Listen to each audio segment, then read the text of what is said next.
James, how do you like podcasting so far? It's great. It's a good time. Yeah. I figure we bring some I actually do have fun. music to the...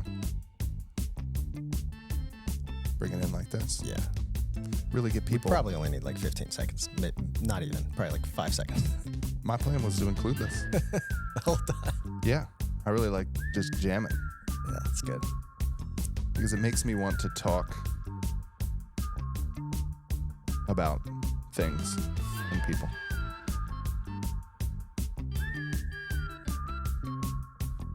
That would actually be pretty funny to include.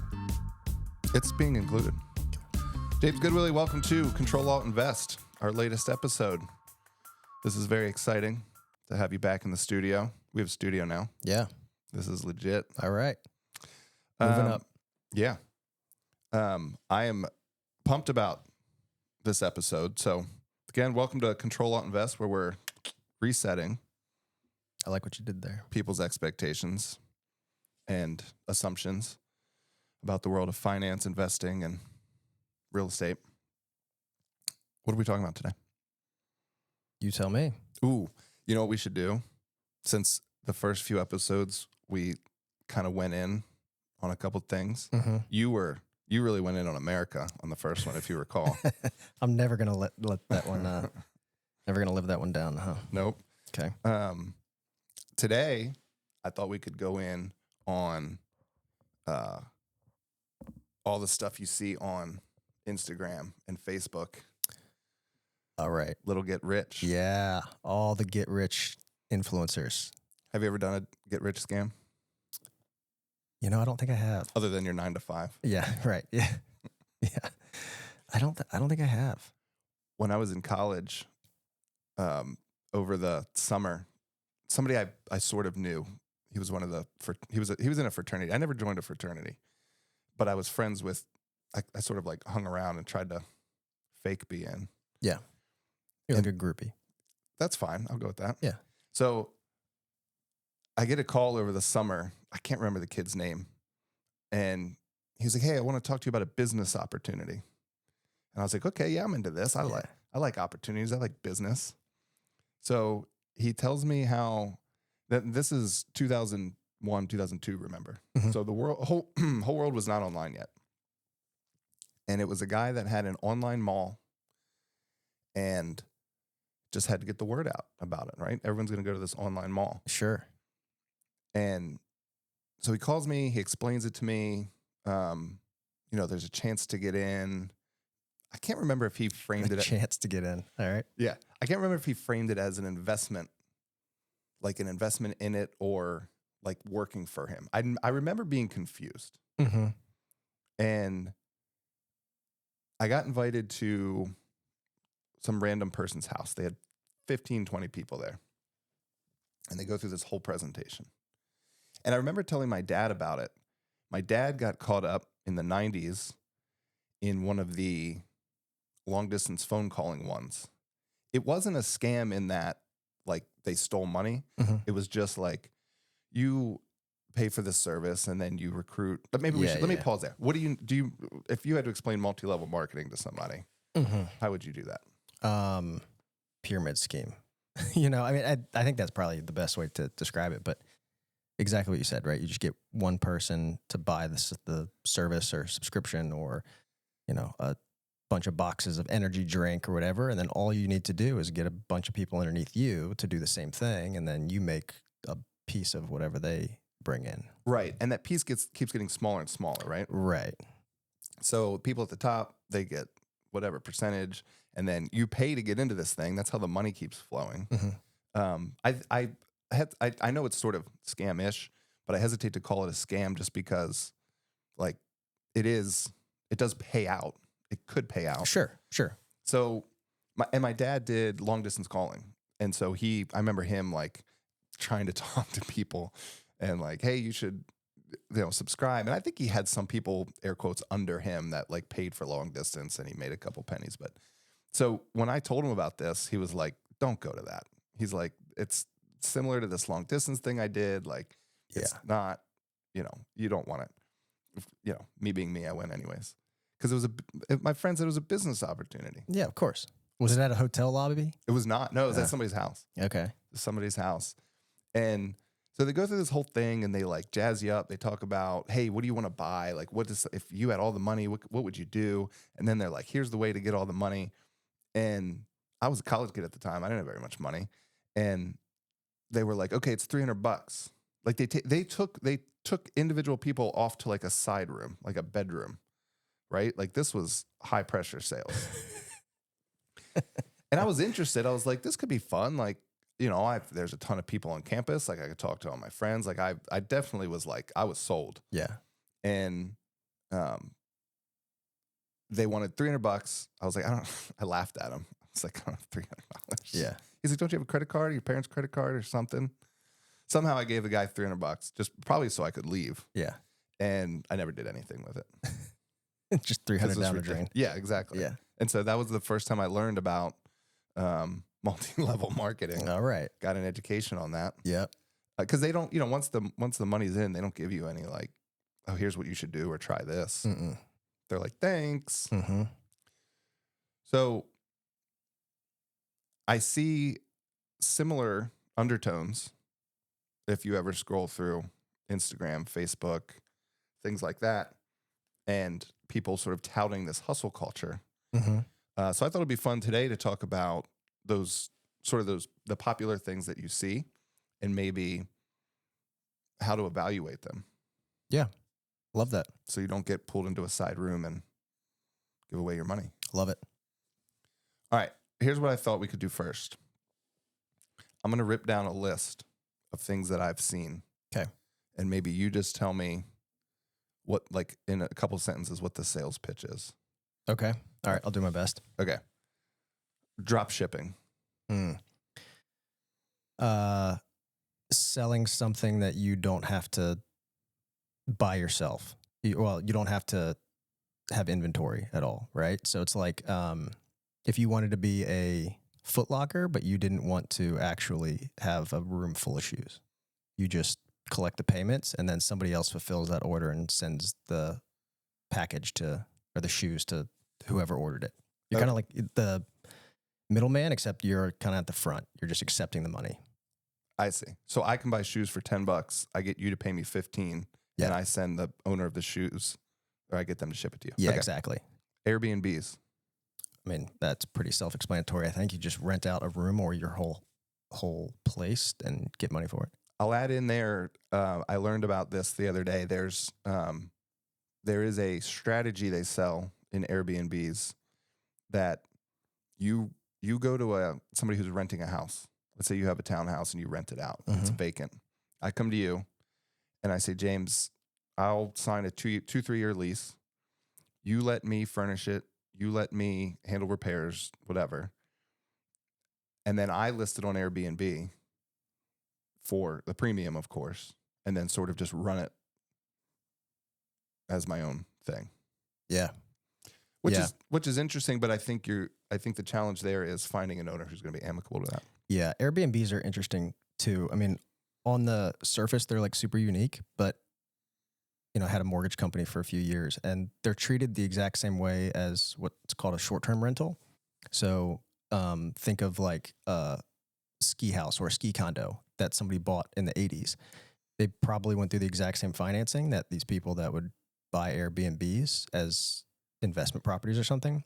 It's the exact same. It's treated the exact same. So like you can get these loans for these short-term rental properties that they'll just are treated the exact same as a seasonal property or something like that, and they'll take that data into account to do it. Interesting. Yeah.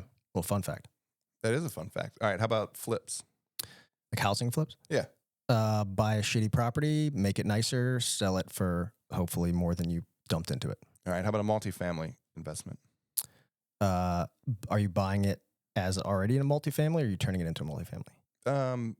I guess you buy it as a multifamily.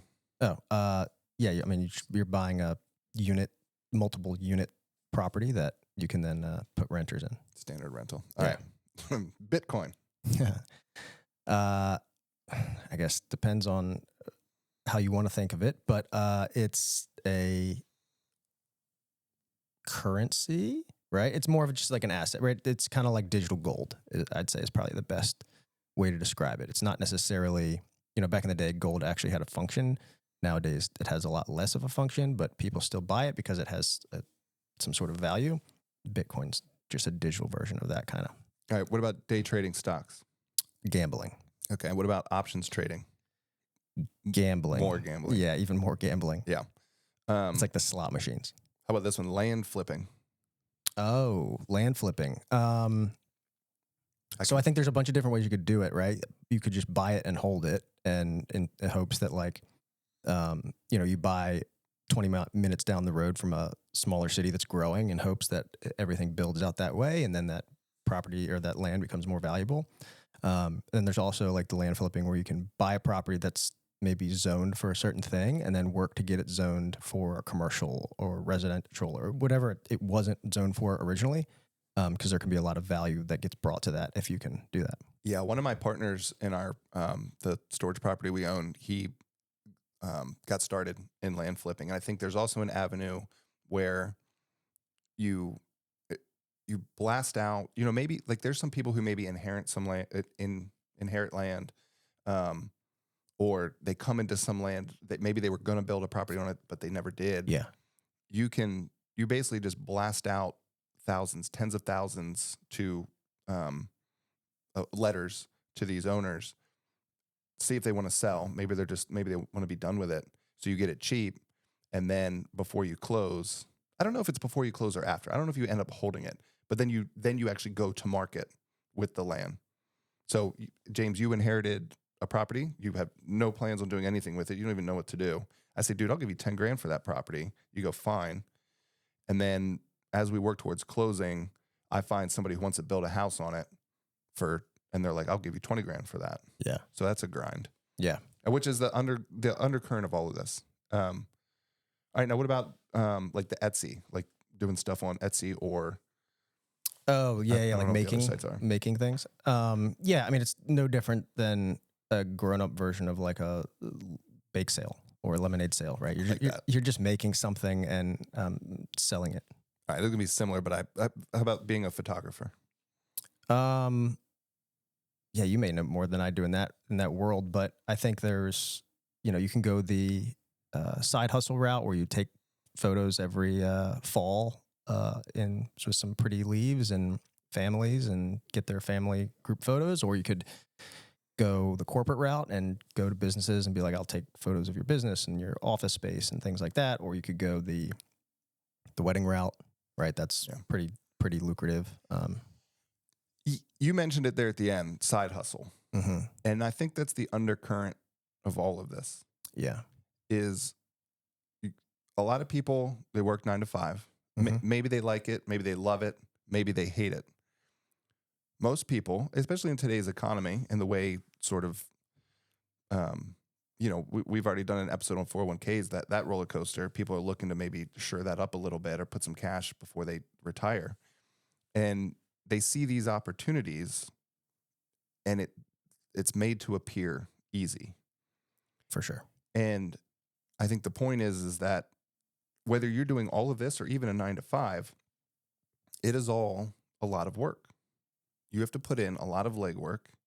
Even just picking one off the list, like if the Airbnb example, if I wanted to find an owner who would let me do that, I got to sit at home, call real estate agents, call owners, send letters, try and get in touch with somebody, which is a lot of hours and a lot of energy. Yeah. Yeah. I think definitely some more than others, right? I mean, Bitcoin,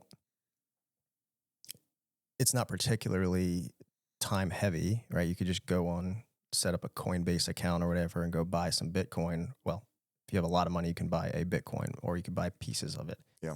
And then you just hopefully hold on to it until it goes up, kind of like a stock or gold or something like that. But yeah, I mean, creating going and doing photography or Etsy or something like that, like you need to have a product or service that you have to create. Then you have to market that, and then you have to or sell it and acquire customers and grow it and build it. It's not just, none of this stuff is easy. Yeah. You mentioned you at the end there threw in probably what I don't know if it's normal for a human being to have a favorite word. I have a word that I really like: hope. You mentioned hope with Bitcoin, and even if you talk about options trading, day trading, there are. I mean, I guess there are people who execute on strategies, Mm-hmm. but they've spent a lot of time learning them, researching them, and fleshing them out. Yeah. When you go, you mentioned getting on Coinbase and buying some Bitcoin. That is all hope. Mm-hmm. And my favorite quote of all time is "Hope is not a strategy." Mm-hmm. And when you get into these side hustle things, most of the time there is strategies behind them. I'm not, I think one good thing, again, referring back to our episode on 401ks, you have no agency there. That's all you are really hoping. With all these side hustles, you do have a little bit more agency. You control your action. Correct. Again, there's a lot of time involved in that, but you do have a little more agency, which is great. But I think some of them, the Bitcoin, the option trading, the day trading, when you try and follow that route, a lot of it is just, I hope this works out. Yeah. Yeah, exactly. I think there's, and then more people flock to that, since we're talking about it from a social media standpoint and like the influencer side of things. When the times are good, right, especially in the Bitcoin, the crypto, the options, day trading, when the environment is good and ripe, a lot of people can make money, or what they think is a lot of money, and then magically they think they're influencers, right? It always, like, if you were to hop on Twitter or X back in 2021, all you saw was day traders or options traders, or especially the crypto crowd back in 2017, whenever it was. And it's like you're seeing something similar a little bit today, where it's like, oh my God, this paint coin is, we're going to make $1 billion on paint coin. And it's like these random things that, just because the entire market was on the upswing at that particular time and somebody had one good trade or they did one thing right, now they think they're an expert, and they try and influence, right? They try and influence or convince people that they are an expert, when in reality it's no different than like, holy shit, I changed a spare tire, come to my mechanic shop. Yeah. Right? Like, you're not a mechanic. Like, you don't know anything about this world. You just had a success. You did one thing right, if you want to call it right, or whether you call it lucky or whatever. But it doesn't mean you're an expert. To get to the level of that you're talking about, where people do have success in options trading, people do have success in day trading, those experts, actual experts, have spent years and years and years honing in on that strategy, taking losses, turning around and figuring out how to do it correctly, and things like that. And it's no different whether you have a photography business or an Etsy shop. You're going to have months where you just kind of strike gold and you do well. And then you're going to have other times where, the fall comes around, you want to go take family photos and you don't have any clients, and you're expecting to do well, and you're putting in a ton of effort. Maybe you just bought some new camera equipment, and that's a lot of money that you're dumping into that. And then now you don't have any money coming in. And yeah, it's refined over a longer period of time in order to become that expert or success. Yeah. And I think this is a perfect segue into kind of talking about the next aspect of this, which is, how are you going to scale this? Mm-hmm. And when maybe you are the first person who bought Bitcoin, maybe you are the first person who changed a tire, like you said, and now you think you have all these skills. You would take, you can't have all your time changing tires. That doesn't scale very well. Like, if you want to grow and make more and more money. And so a lot of these things where, and I think this is great. I don't want to dump on this. I think it's great, the amount of education and things you can get online. Oh yeah. The YouTubes, the little courses. I bought a lot of, like, I don't know if they call them micro courses or whatever. I've gotten a lot of good information from that, but those are sort of a lead into other programs, and it's a way for the owner of that program, which maybe isn't too dissimilar than the multi-level. Maybe it's not fair to make that comparison, but where they're scaling something they learned, distributing the information. But you're right, if they extrapolate I really liked your example, the tire to fixing an engine. It's not always that easy. And so what you see out there is a lot of people who did one thing right. Maybe they got lucky. Maybe they don't understand the luck that they had. Mm-hmm. And now they have donned themselves an expert and they want your money for what you might, something you might not get anything out of. Yeah. Yeah, exactly. So, I guess let's talk about that, because I think one thing is, as I've gone through my personal career and decided what I'm looking to do for the rest of my life, one thing that finally, and I feel like people come to this realization at different points in their life. For me, it took a long time. I finally got to a point where I was like, time is my most precious. The time is all of our most precious resource. Yeah. And that's what I need to maximize for. Mm-hmm. Stop maximizing for income. Stop maximizing for trading my time for dollars. Mm-hmm. How can I get dollars with the least amount of time put in? Yeah. So when you think about that, and you think about this sort of hustle culture, mm-hmm. and honestly, I feel like there's been a lot of pushback on it lately, where people are like, it's okay to have a hobby. Just because you like baseball cards doesn't mean you need to open a baseball card shop on eBay. Yeah, right. You can just like that. Mm-hmm. I guess, what do you think about this sort of hustle culture and these opportunities in lieu of how you want to maximize for your time and just doing things you want to enjoy? Yeah, I think that's exactly right. Right. The enjoyment factor behind it, I think, is the huge piece. And like, sure, you can make a lot of money off of something you enjoy, but you need to be able to take a step back and say, does this just make me happy, or is this something that I want to generate income, and I want to do the things that don't make me happy in order to do more of the things that make me happy, right? Like, if you do like baseball cards, right? Like, what is it about the baseball cards that you like? Do you like getting a pack, opening it up, seeing what you found, getting them graded, making that collection grow, et cetera, et cetera? Or do you like combing through thousands of cards, going to trade shows to trade these cards and maybe make a full collection of a certain type of card, right? Like, in order to make that whole collection more valuable, then find a buyer for that collection privately and have to like shop through that whole thing, and then do taxes on that, all of that stuff, and then have a card shop. Do you like selling those packs to other people? Do you like dealing with wholesale? Do you like, there's so many more aspects to it. And I think the hustle culture is not inherently a bad thing.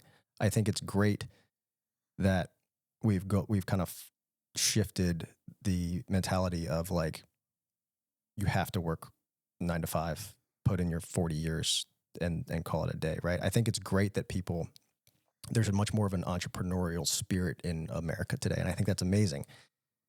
I think, though, that people don't understand that businesses are businesses, and there's a lot of things that go into that in order to make it that, and people need to think about those aspects before trying to scale anything, right? Like, I think more people should just take an MVP, like a minimum viable product, just the basic thing that you're thinking about making a business or a hustle or whatever, and just doing that. Just try and sell that.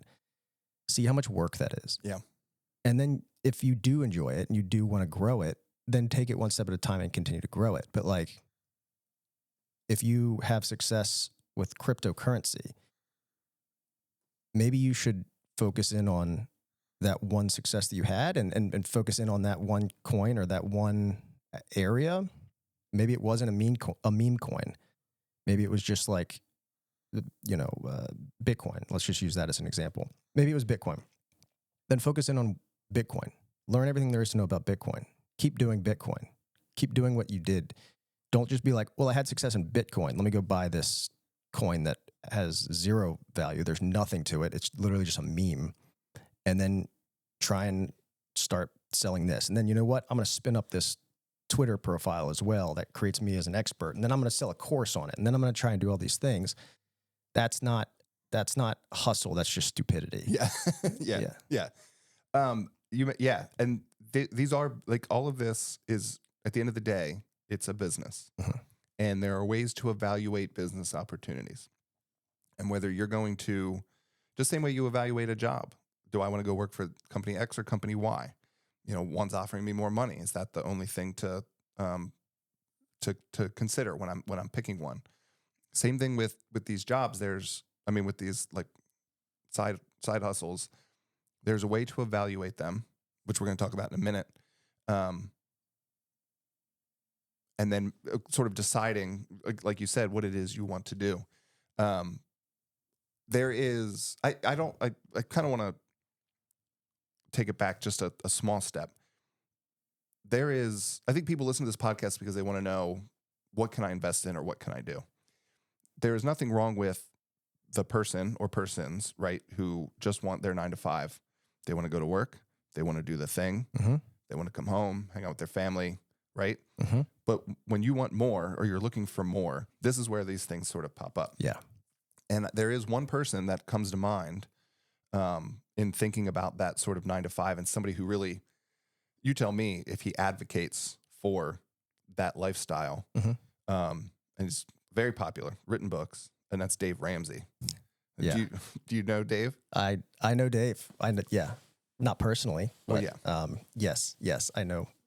Did I get that right? Is that sort of his sales pitch where it's like, because I know one of his things isn't maximizing for income, because he even says like, you should give part of your money away, like take care of yourself mm-hmm. and do things for others. Yes, for sure. Mm-hmm. But did I get his sales pitch kind of right? That like, yeah. I'd say if you were to sum up Dave Ramsey, his whole idea is debt is evil, right? Debt is, for the average person, especially the 9 to 5er,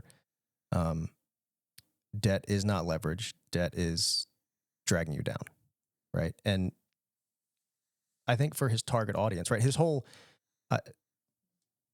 fact check me here, but I think the way he started was getting people out of debt, right? He was like one of those guys that you called and you were like, I have $45,000 of credit card debt. How do I get out? I see.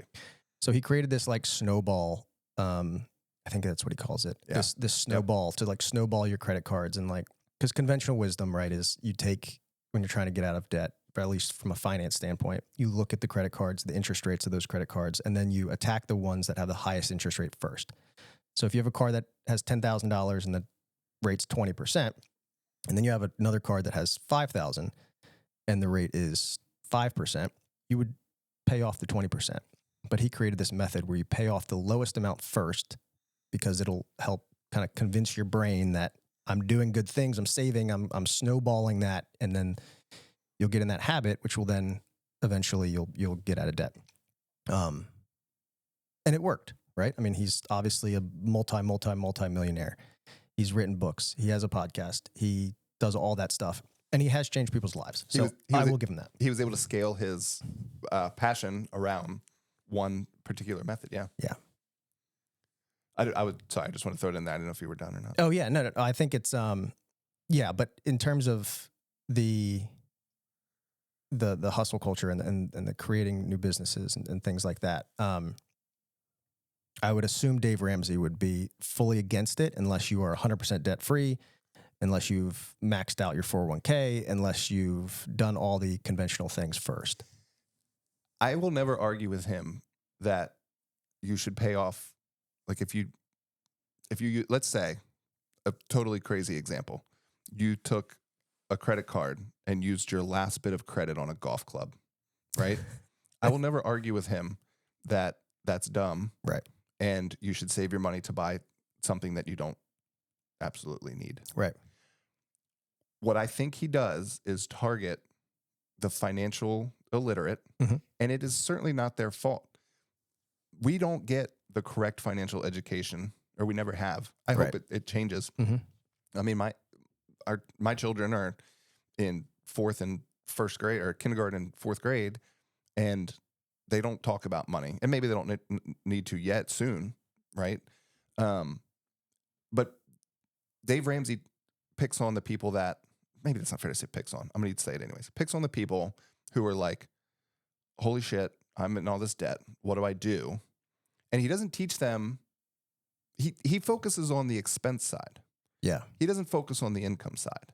And I think that's my beef, is if you want to get out of debt, sure, a good way is to not buy the golf club.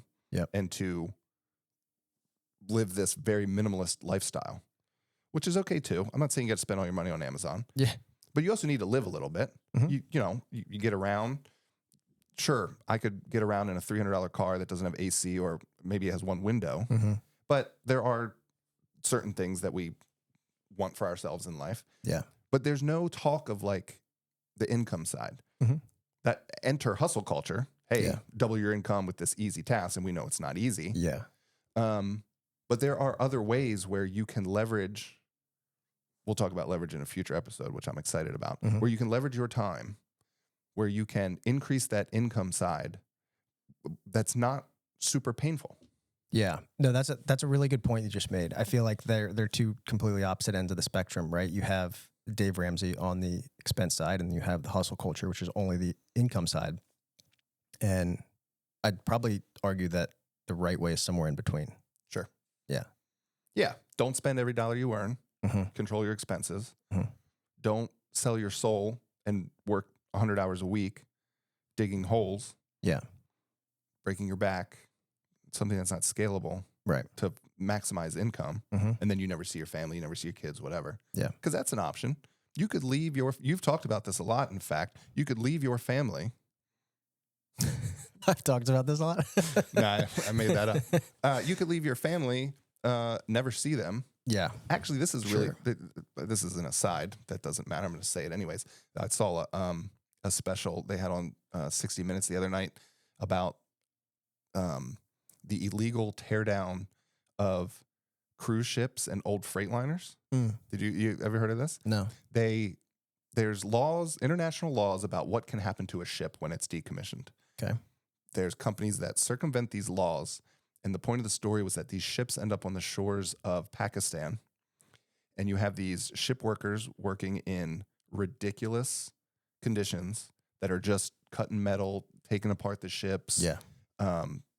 Recycling the parts. Mm-hmm. One of the guys that works at that shipyard says he sees his family once a year, and it's been like that for 10 years. He's down there making pennies an hour, sends the money back to his family. Jeez. Yeah. So you could do that. Yeah. You could sit in a room, or you could fly across the country somewhere that needs a bunch of holes. I don't know. I always go with digging holes. Yeah. Yeah. I need 1 million holes dug, and you can leave and go do that. I'll pay you a bunch of money. But at the end of the,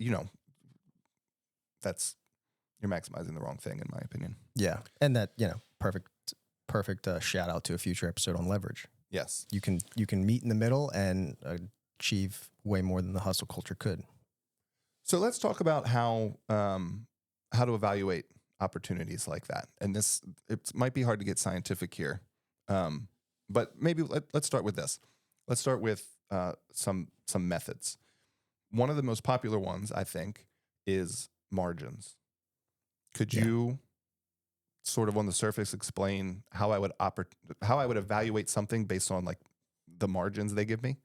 Yeah, I mean it just comes down to, get out a piece of paper and a pen, take everything into account in terms of what it's going to cost you, and that includes time, right? Because your time is worth something, right? Maybe you're a lawyer and it's $500+ an hour.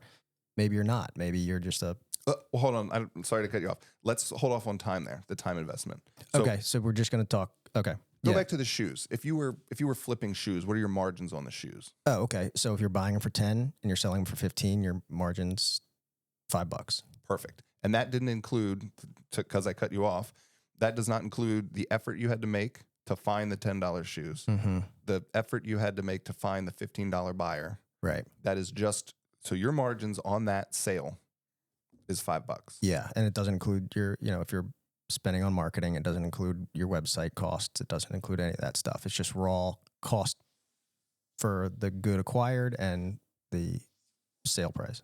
Perfect. So, and that's a naive way of going about it, right? Yeah. You could run around town saying, every time I sell a pair of shoes, I get $5. I sold 300 pairs of shoes. Look how rich I am. Yeah.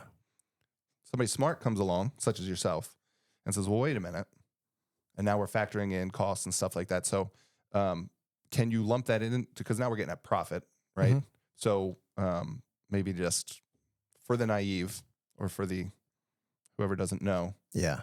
Once we factor that in, then what are we looking at? Yeah. So you have to think about it, the entire holistic picture of cost and revenue. I mean, what is it truly costing you to sell that for $15? And then what is it truly costing you to buy it for 10, right? So do you pay a middleman a certain percentage to get those shoes for $10 because they're $12, right? There's your website costs, your marketing costs. If you are spending on marketing, maybe you're not, and then there's also the just total time invested on your part, right? That the hustle culture is great, but if you're putting double the time that you do into your side hustle that you are on your 9 to 5, that's a huge cost that you need to also factor in. Yeah. And I think when you're evaluating business opportunities, you need to look at what you're talking about. But you also need to look at, like, because we talked about scale, you also need to look at what's renewable. Mm-hmm. If you are evaluating, if you're looking, let's say you are being naive, you're looking at just gross profit. Your time that you spent for that is not infinite. Right. That's a non-renewable resource. Mm-hmm. And so you have to factor that in. One of the methods that I actually learned about this in the last couple of years, it's used in real estate, more commonly in commercial real estate. It's called IRR, which is your internal rate of return. I cannot explain the calculation to you specifically, but what I do know is that it factors in the amount of time it takes to get your money back. It's a little different than what we were talking about a second ago with time and as your time as an investment. What IRR talks about is, if I give you $10 today, do I, Jason, want $15 back tomorrow or $100 back in 5 years? Mm-hmm. And IRR can help you line up those two opportunities.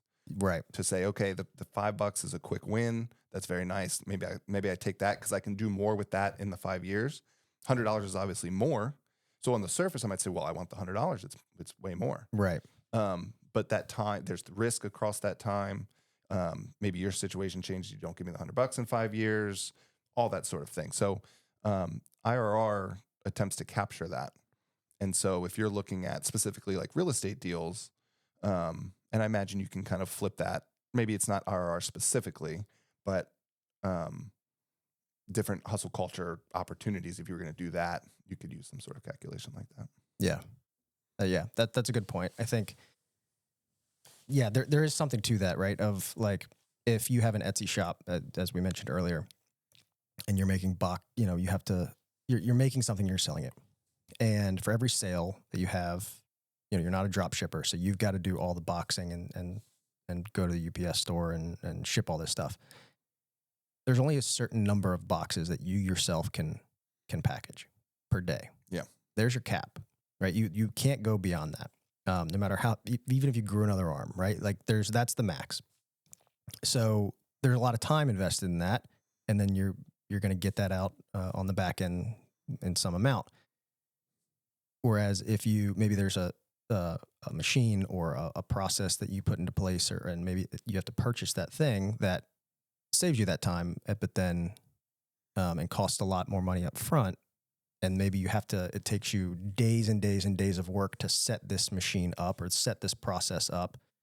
So if you're looking at it just from a immediate standpoint, that's a lot of time invested maybe, but you're looking for it to pay off a year down the road or 2 years down the road, like you said. Yeah.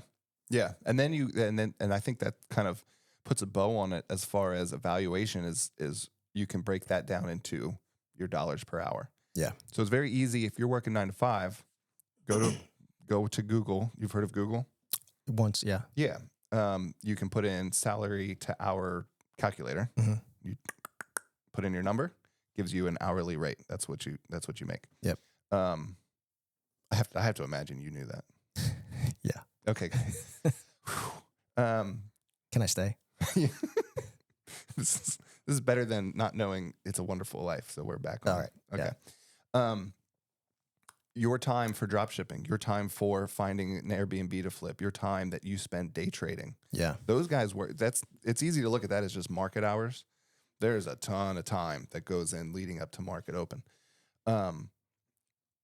You take, if you spent 100 hours over the week and you've made X dollars, boom, all of a sudden you might look at it and say, wow, what is my time really worth? If I show up at my job and I make $50 an hour, and now I want to do this photography business and it's way more effort. I like it, but now I'm doing $30 an hour.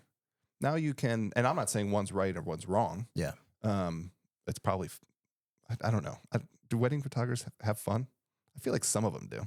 Yeah, I think so. I think some of them do. I think eventually, just like anything, it becomes a job, right? Like even pro athletes, I'm sure there's games, when they drain just like Maryland, when they drain a buzzer beater, there's probably nothing better, but even in the NBA, but the daily game is probably just a job to them at that point, Yeah.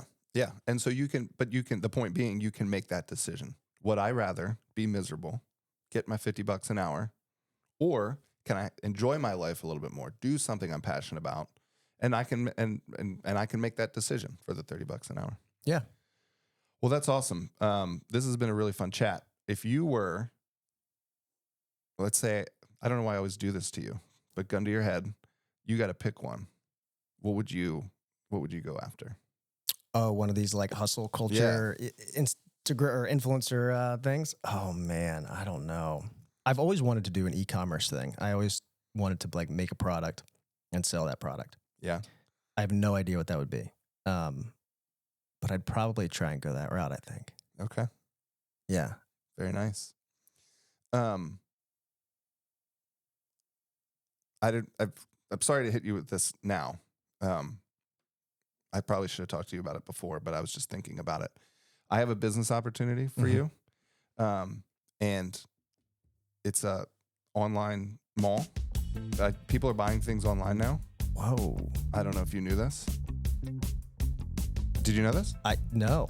It's similar to your e-commerce idea. Okay. But it's sort of like you get into a mall. But if you give me $300, yeah, I can get you in the door and you can start profiting off of it. Wow. I'm in. Yeah. Let's go. All right. Control, Alt, Invest.